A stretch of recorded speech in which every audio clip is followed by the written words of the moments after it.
Hello, hello again, everybody. Zack Attack is here with my Atakline for this Monday, November 23rd, 2015. Can't believe it's Thanksgiving week, man. It's in a few days. Unbelievable. Had a great weekend, for the most part. 3 gigs in one day. I had a morning gig, a late afternoon, early evening gig, and a late evening, late night gig that turned crazy. Uh, I had 2 gigs already signed for this past Friday, which were special needs related. First was the special needs luncheon for a high school in Lapeer at Lady Miller's restaurant. I've done this event for like the last 3 or 4 years, 3 years now, and it was an excellent party. They got there and played some Christmas music for them as they ate, and of course some newer songs to get them teased up for when they were ready to dance after their lunch, their brunch, should I say, with Thanksgiving turkey and stuff. Like there's some ham and stuff, some salad. Well, like they got there like at 10:30 and started eating. Then at noon, they were done eating because they had like the salad course and the main course came. And then 12 o'clock, boom, shut up and dance, got them rolling. Then the line dancing started. They were dancing like an hour and a half. The entire time they were dancing was an hour and a half. They never stopped. You know, they did cha-cha, Cupid, Nana, up at their bellies, up, shaking off, go down the list of all the popular dance songs that I played for every other gig. And it was just bananas. And they loved it, thoroughly enjoyed it. The parents, the teachers that were there, their handlers loved it. Everybody enjoyed it. It was a fun day at Lady Miller's. So then we had another special needs event. It was my monthly special needs dance at the Washington Senior Center. Missed it in October because of homecoming. So we had it towards this one after taking 2 months off. It was what was poorest attended special needs dances in a while. It was still a fun show though, because I've always said about special needs dances, no matter who shows up, no matter how many people show up, the people who are there have a good time. But with a couple of people missing, like some of my regulars missing because of illness or whatever, and also because it was really cold outside on Fire Night, a sign of things to come with the snow that fell on us over the weekend. Um, it was just a poorly attended show. I think Christmas would be better. So after those 2 gigs, I thought I'd be done. But a gig got moved on me for late Friday night. This Friday, Black Friday, I was supposed to DJ my friend Tyler's birthday party at Club 54. They moved it up a week to this past Friday, which I didn't mind. You know, I was able to do it no matter what because of the time of the gig at special needs. So I got there at Club 54. I don't know what the setup was going to be because I've never been there before. It's a club in a strip mall between 16 and 17 on Main Night. You know, I've been by it a lot of times, but never been there because I don't go that much to balls anymore unless I DJ there. So I walked in there. I thought it'd be like in a private room. No, they had the entire ball rented out to us and anybody else who would walk in. And I was the DJ for the night. I was playing for tips. We expected a small crowd, so the owner was like, okay, just bring your setup. Just play for your friends, and then boom. And that's what it was. Like it was a tale of 2 shows. It went from being a laid-back affair to being a crazy night by the end of the night. So I got there around 9 o'clock. My friends got there around 9:30, 9:40, and started playing like 9:15. My friend Tyler and all my friends it was like a small crowd. Like 15 of my friends showed up. A lot of my friends who were supposed to show up never did. But we had a good time. You know, playing a lot of rock and roll. Like Tyler likes rock and roll.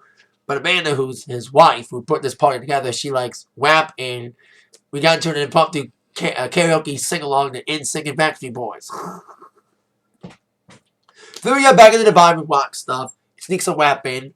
Because midway towards the parties, my friends were shooting pool and having some drinks and just chillax and listen to my jams. Amanda, who got this gig from me and went out Club 54 because she knows the owners. She walked in saying, the owners have told me that there'll be some Chrysler employees coming up at 12:30. And they are African American, like rap music. So play a lot more rap music when they come in. The Chrysler plant is across the street from Club 54. So it makes sense for some Chrysler employees to come in after their long, hard day and working party down for a Friday night. So then around 12:30, here comes the Chrysler employees. I've been teasing a lot of rap for the last half hour or so. And they started walking in, and then the energy shifted. It went from being a laid-back gig for my friends to being a DJ Zack Attack ball game. Because the crowd was nuts, man. Every urban ass booty shaking urban song you can imagine we played. Back that ass up. Tootsie Roll. Songs I never heard of that they requested from Young Dro and a couple other songs. Got down at Hotline Bling, 679. They love their future.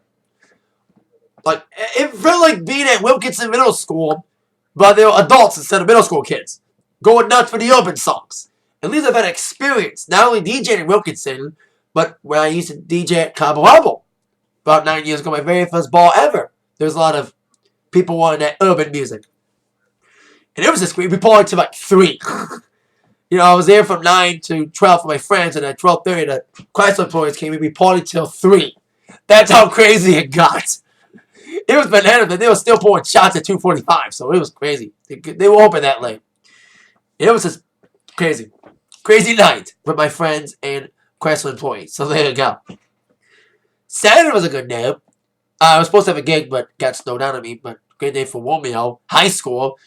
The volleyball team lost their state final to repeat as champions, but the Romeo football team won their state semi in an outdoor game in Brighton High School. They're going to the state finals this Saturday at Ford Field.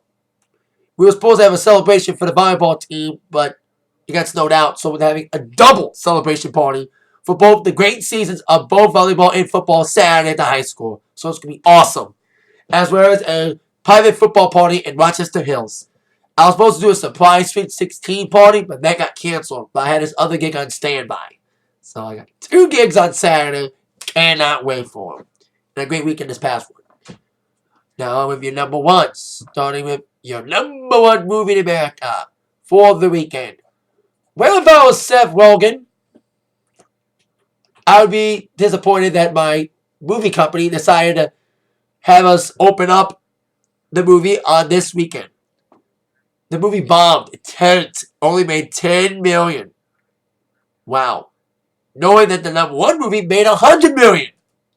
Disappointing for Seth Rogen. 3 reasons why I think the movie tanked. 4 reasons. 1, everyone's sick of the same old comedic bullshit from Seth Rogen. Although I'm looking forward to Neighbors 2. Because I love Neighbors, the first one. Number 2, it was snowy in some parts of the country, including Michigan.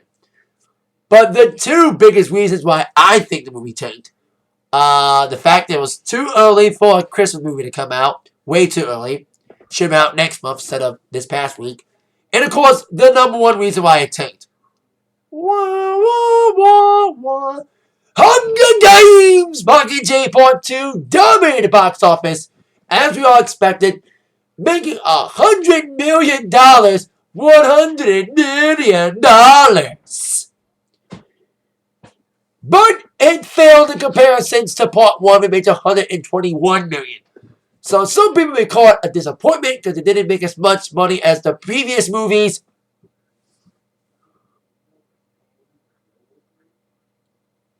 But it was still a big opening for Mockingjay Part 2, destroying the competition. And hopefully it destroys Creed. Oh, God, I hope that movie bombs so bad. Need to tell Sylvester Stallone, you need to retire, bitch!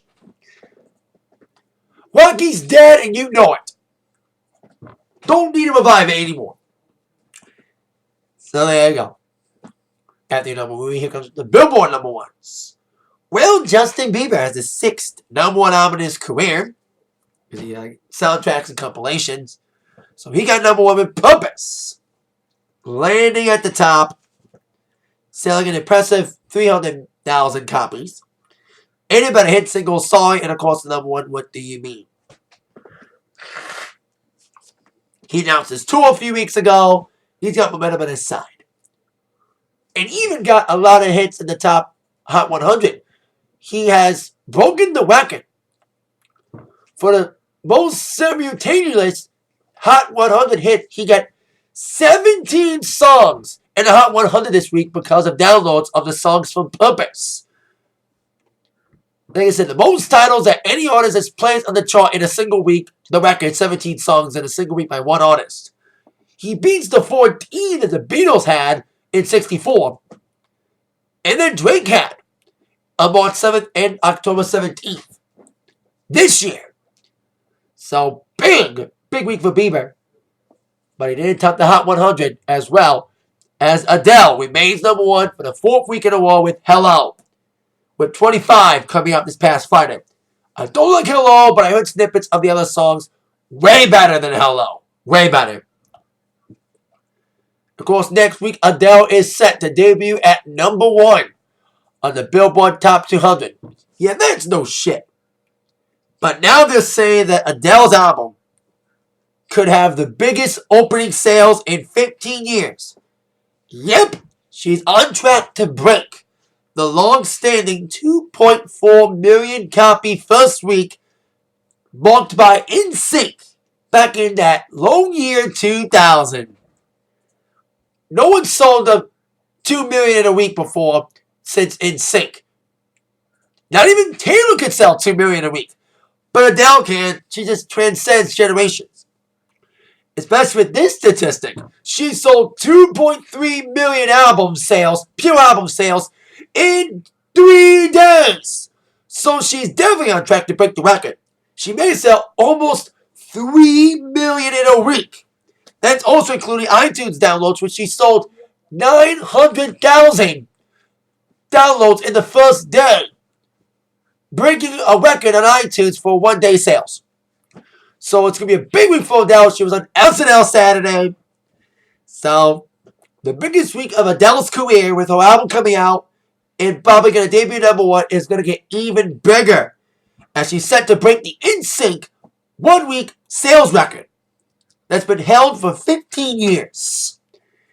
Big week for Adele. We'll find out the exact sales totals next Sunday. Oh, not the next Monday on my Atakline, but we shall see. So Adele's got a lot to be thankful for this Thanksgiving. That's all I gotta say. Meanwhile, while Adele's celebrating, a lot of artists were celebrating as the American Music Awards took place last night in Los Angeles. I didn't watch it because I was watching wrestling.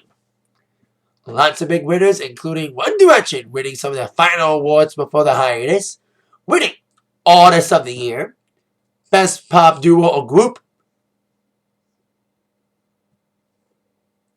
and it's probably all the awards they won. 2 awards, including beating for Artist of the Year, and Taylor Swift as well, beating her for that award as well. But a big upset, Sam Hunt winning Best New Artist, beating Funny Wap, The Weeknd, and Walk the Moon. So big upset for Sam Hunt, front runner for the Grammys. Other winners included Ed Sheeran winning Best Male, Ariana Grande, who I heard had a great performance last night, won Best Female Pop Rock. Taylor Swift won a lot, even if she wasn't there. She won Song of the Year, Favorite Pop Rock Album for 1989, and Best Adult Contemporary Artist. I was stunned she lost for Best Female Pop Rock to Rihanna. And by the way, the Song of the Year for her was Blank Space. Collab of the Year, Bieber winning for Where Are You Now with Skrillex and Diplo. And Luke Bryan winning Best Male Country. Carrie winning Best Female Country Artist. And Florida Georgia Line winning Best Duo or Group and Best Country Album for Anything Goes. Nicki Minaj swept the R&B categories, the hip-hop categories, winning both the Favorite Hip-Hop Artist and Hip-Hop Album for the Pink Print. While The Weeknd won Best Male Soul R&B Artist and winning for his album The Weeknd, The Beauty Behind the Madness, winning Best Album. While Rihanna won for Best Female R&B. A lot of performances. I heard Coldplay was good. I heard Celine Dion's tribute to Paris was very emotional. And also Ariana Grande killed it on her performance. People killed it like he did the VMAs. Mixed reception of Alanis Morissette and Demi Lovato's performance. People loved it. People hated it because of the mix. Also, the Star Wars medley by Pentatonix just turned into a long, drawn-out promotional ad for the film that it didn't need to be. I heard Meghan Trainor and Charlie Puth did well, but that awkward kiss got a lot of looks, as well as Nicki Minaj giving a nasty look to J-Lo, who was okay as a host that I heard. Even The Weeknd had another great performance. A lot of fire, like all of his performances had a lot of pyro. So there you go. Big night for AMA's ratings. I haven't heard about the ratings. But probably did more than Survivor Series did. Yes! So I can make a wrestling joke here. I just mentioned Rihanna, who won Best Female R&B Artist, even if she hasn't released an album in 3 years. She keeps teasing it with these stupid gangster songs. Go back to pop, bitch. Go back to We Found Love. Go back to S&M. I hate this BS gangster bullshit. I hate bitch, but I have my money. Too gangster, man. We want dancing again, not gangster dancing. So she releases all these songs, no album yet. She keeps teasing us with this website and the name of the album, Anti. Even though we don't know the release date of the album, she announced the tour today. The world tour that hit America and Europe. The weekend will be opening up for Rihanna in Europe as well as Big Sean, but America gets Travis Scott, whoever the hell he is. The American leg of the NT tour will kick off in February 26th in San Diego, California, and will end on May 7th in Oakland, California. In the interim, she'll hit all the big cities. New York, obviously, she's got to play Barclays Center. The Palace of Auburn Hills, her first appearance at the Palace in 4 years, because he's played Joe Louis since, and opened up for Eminem at Comerica Park last year. They'll be across March 24th. She'll also be in Hartford, Nashville, Miami, Tampa, Atlanta, the Phillips Arena, Toronto, Air Canada Center. She's also doing Montreal, Quebec, couple Canadian trips, Seattle, all the big cities, before going on to Europe June 11th in Holland. And we'll play UK, couple stops there, as well as Denmark, Germany, and a couple stops in France, including Paris.